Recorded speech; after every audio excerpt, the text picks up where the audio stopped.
Welcome to the ASTRALX Deep Dive, illuminating your path. I'm Solarian Zephyr, your Cosmic Strategist. And I'm Lunaria Celine, your intuitive guide. We bridge celestial wisdom, Unlock your modern path. discover guiding starlight insights. Explore powerful cosmic energies. How do planetary transits shape your story today? So in this deep dive, we're really zooming in on the celestial map for you, specifically if you're a Sagittarius Sun woman with a Leo rising looking ahead to 2025. Right. We've gone through the source material you sent over, and it paints this incredibly detailed picture, doesn't it? All about the specific cosmic energies and potentials that are lining up for you. Exactly. Think of it like we're decoding your personal cosmic blueprint for the year ahead. Our mission here is basically to pull out the most vital insights from all that info and help you really understand what this, well, unique cosmic weather forecast means for your journey. Okay, so let's unpack that core archetype, the sources present for this really powerful combination. Sagittarius Sun, Leo rising. The material calls you Sekhmet-Artemis. Sekhmet-Artemis. Yeah. Wow, okay. That name alone, it just feels intense, electric even. What's the thinking behind that specific pairing? Well, it's really about the fusion of two incredibly dynamic energies. Your Leo rising, that's described as the Lioness Sun-Sovereign, that inherent regal vibe, commanding attention, that radiant way you express yourself. Okay, the Lioness, I get that. And then that meets your Sagittarius Sun, which the source depicts as, what was it, a golden arrow? A golden arrow piercing cosmic horizons, yes. It represents that Sagittarian drive for truth, for expansion, for meaning. So you've got this queenly presence, this radiance, but it's combined with this deep urge to explore, to seek. Regal radiance meets divine wanderlust, as the source puts it. Precisely. And the core idea here, I think, is that your power isn't just about that outward Leo presence or, getting attention. That's sometimes how Leo gets misinterpreted. Right. For you, it's fundamentally tied to your Sagittarian quest, that search for truth, for meaning. Your Leo rising gives you this roar, this natural ability to command the stage. Well, your Sagittarian aim isn't just hitting targets. It's about birthing entirely new possibilities, like new constellations for yourself. Maybe even for others, too. That blend. That's your unique superpower. Okay, that makes a lot of sense. So from that core identity, let's shift into the actual celestial landscape for 2025. The source calls it the Celestial Safari, which is fun. Yeah, it is. And the year is definitely shaped by some key planetary transits interacting very specifically with your chart. Okay, so who are the main players, the material highlights for 2025? Well, first up is Jupiter. Big planet, big energy expansion, opportunity. It's moving through Gemini, which is all about communication, ideas, learning. And for your chart specifically, the source places Jupiter in your 9th house. That's right. And the 9th house is all about higher learning, philosophy, your belief systems, even long-distance travel or connections. So Jupiter here isn't just general good vibes. It's specifically boosting your philosophical quests. It's accelerating how you learn and take in new knowledge. The source used that phrase, particle storms in your belief sector. Sounds intense. It does. Like, imagine these rapid, energetic bursts of new ideas coming in, really challenging and evolving what you thought you knew. Big mental expansion. Okay. And then meanwhile, your sun sign energy, your core Sagittarian self, that's positioned in the 2nd house this year. Correct. The 2nd house deals with self-worth, your values, personal resources, what you own, both tangible and intangible. So putting the Sagittarian sun there, that seems really significant. It links your fundamental truth, that drive for meaning, directly to your sense of self-worth. It absolutely is. The material describes it beautifully, actually. It says your presence generates gravitational truth fields around your values. Basically, it's saying your worth isn't about outside approval. Right. It's the magnetic pull you create just by living your authentic truth. That Sagittarian authenticity is your value. Wow. Okay. Then we've got Saturn. Structure, discipline, karma, lessons. In Pisces. That's a watery, spiritual, sometimes confusing sign. Yeah, Saturn in Pisces can feel a bit nebulous, but it's doing important work. And for your chart, it lands in the 8th house. Ooh, the 8th house? That's deep water. Shared resources, transformation, intimacy, psychology. Often involves inherited stuff, karmic patterns, right? Exactly. So Saturn here is doing some heavy lifting. It's restructuring things you share, finances, maybe energetic ties, even those deep ancestral burdens or patterns. The source uses another really strong image here, Saturn as a dark matter compressor. Compressing those hidden, maybe heavy shared burdens, collapsing them down, almost like like turning lead into gold, or in this case, burdens into potent soul fuel for your transformation. It's intense, but ultimately productive. And finally, the big transformer, Pluto. It's an Aquarius innovation, the collective, the future, and placed in your fourth house. Yeah. The fourth house is foundational. Roots, home, family, ancestors, your base. But Pluto there means revolutionizing the foundations, Yeah. your sense of home, those deep family patterns. That's the idea. It's not just rearranging furniture. It's like excavating the basement, maybe even relaying the foundations entirely. It can be disruptive, sure, but the goal is ultimate freedom from old constraints. It's really interesting how these planets are positioned. You've got Jupiter pushing you outward, expanding your mind in the ninth, while Saturn is working deep down, compressing and refining those shared burdens in the eighth. Exactly. The source calls this interplay a relativistic thrust. Like you've got this incredible forward momentum from Jupiter's expansion. Yeah. But it's coupled with this really intense internal or shared purification and consolidation from Saturn. It's a powerful dynamic, pushing you forward but demanding you transform what holds you back internally. That sounds like a recipe for major growth. Definitely. And the source also flags the Sagittarius full moon around June 11th as a really key moment. It suggests that's when things might click into place, like reality becomes a living star map, showing you how your past choices have really charted your current path. Okay, so moving from the big cosmic picture down to, well, us, our bodies. The source talks about somatic astrology, how the body acts like a compass. Yes, this is where these big energies can actually show up tangibly, physically. For your Leo rising, for instance, the material links specific physical sensations to how you're using or experiencing that energy. Like feeling something in your solar plexus, your power center. Exactly. Pulsations there, especially when you're stepping into your power, taking center stage, feeling seen. But conversely, maybe feeling heat in your shoulder blades if you feel ignored, or like your radiance isn't being acknowledged. That proud Leo spirit registers it physically. Interesting. And there's a prompt for that too, right? Yeah, standing in sunlight, hands on hips, that classic power pose, and literally making roaring vowel sounds, connecting with that solar sovereign energy physically. Okay. And for the Sagittarius Sun in the second house, the self-worth and values house.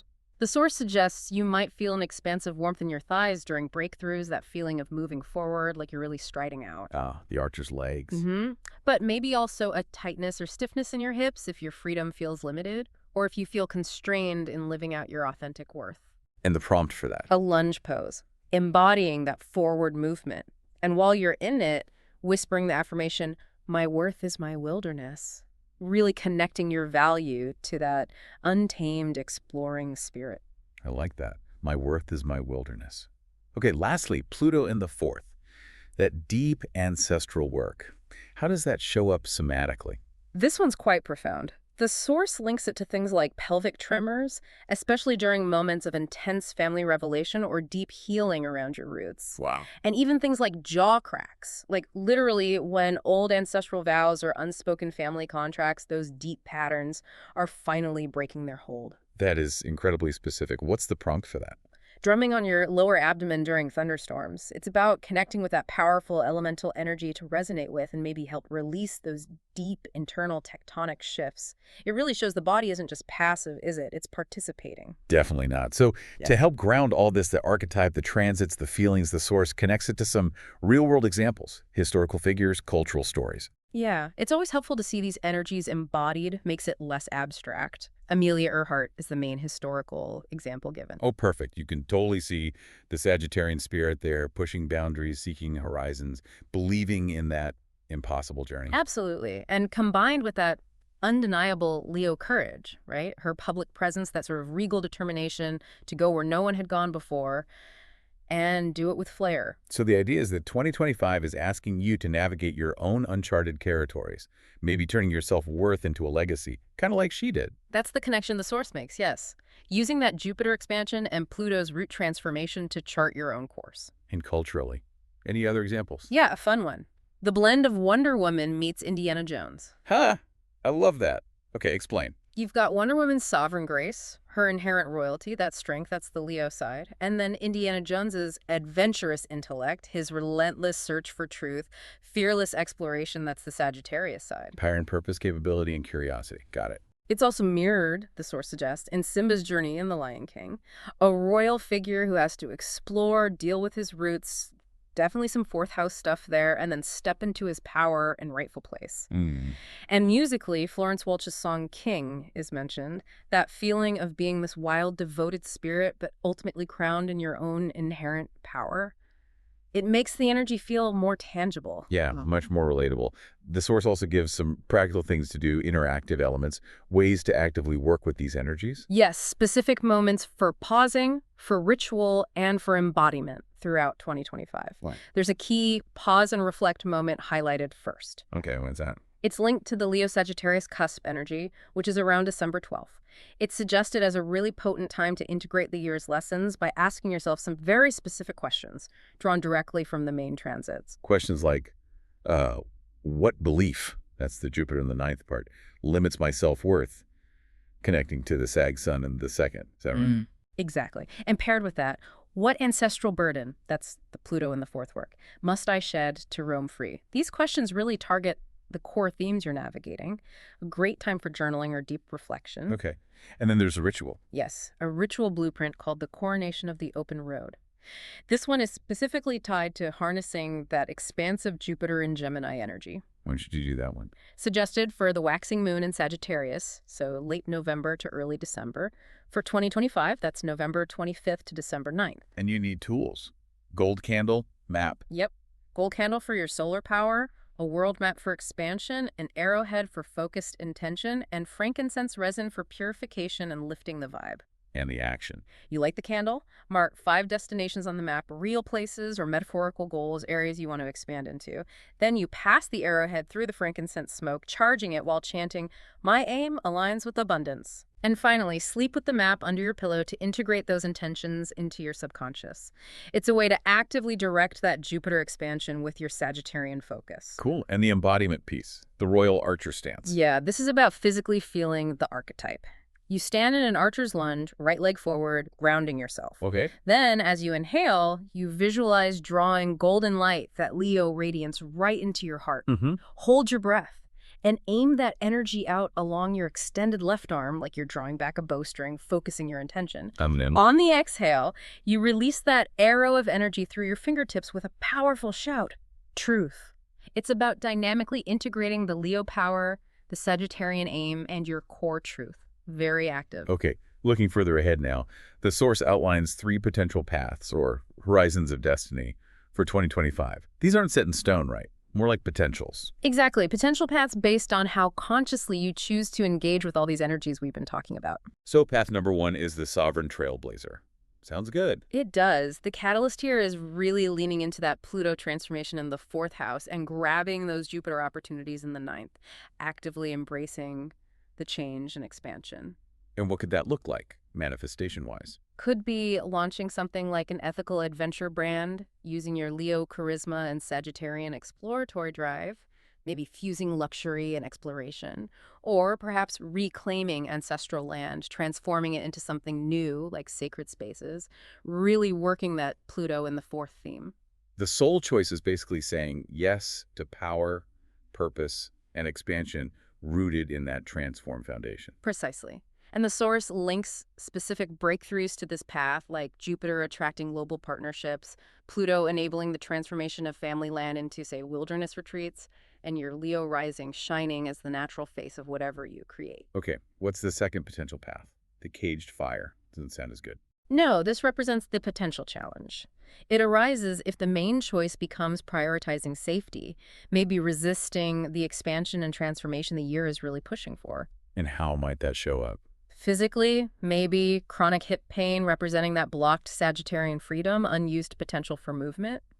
It's choosing comfort over the challenge of conquest or exploration. So it's framed as a warning then. Definitely. On this path, those Saturn lessons in the 8th might bite harder, manifesting as maybe difficult financial codependencies or feeling weighed down by shared burdens you haven't dealt with. And the fire, the Sagittarian energy. It gets restless, suppressed. It could lead to inner turmoil, maybe impulsive actions that aren't really directed anywhere productive. It highlights the potential cost of not stepping up this year. Okay. And the third horizon, the wisdom guardian. This one comes from really channeling the synergy between your second house self-worth, value, and your ninth house wisdom, teaching, higher perspective, integrating your truth and experience. So how does that manifest? Potentially creating something like a mentorship program, maybe called Cosmic Caravans, as the source suggests, guiding other women through rites of passage, using your own journey to teach about abundance found through adventure and self-discovery. So the soul choice is about sharing your integrated wisdom. Yes, aligning with teaching, guiding, sharing your truth. And there's a potential boost noted here. A Sovereign Trek video series, maybe documenting your adventures and insights, could really take off, especially during Mars in Leo next summer, July 20th to September 4th, giving it extra energy and visibility. Bringing it all together then. The source lays out a pretty clear 2025 mandate just for you, for this specific combination. Yeah, it really crystallizes the core message. It emphasizes your Leo rising isn't vanity, it's your signature of sovereignty. And your Sagittarius Sun isn't recklessness, it's the cosmos loading your quiver with truth arrows. So when Jupiter expands your mind in the ninth, Let curiosity be your crown. Embrace the learning. and when Pluto digs deep in the fourth, rewriting roots. Build altars where ancestors meet adventure. Integrate the past with your future exploration. And that challenging Saturn in the eighth. Face those inherited burdens, transform them, turn that weight into launch fuel for your expansion. Don't let it hold you back. The core message really seems to be about embodying both sides, the queen and the explorer. The horizon bows to those who walk as both. Beautifully put. And the sovereignty code, offered as your mantra for the year, sums it up perfectly. I reign over my realms. I roam with purpose. I reign over my realms. I roam with purpose. Powerful. And one final heads up from the source, that solar eclipse in Libra on October 2nd, it's going to put a spotlight on partnerships. Right. And for you, the emphasis is on seeking allies, partners, connections who really honor your radiant independence, people who support your journey, your sovereignty. Exactly. Not people who try to dim your light or hold you back. It's a prompt to assess who in your life truly champions your sovereign, adventurous path. Lots to think about there. A really potent year ahead for this combination. Definitely a year of major potential, transformation, and claiming that unique power. As our cosmic journey concludes, Dive deeper into your unique path. request your email audio reading now. Find the link in the description below. Explore episode resources and links. All details are waiting for you there. Ignite. Think. Become. Subscribe for Starlight Insights. Thank you for joining us.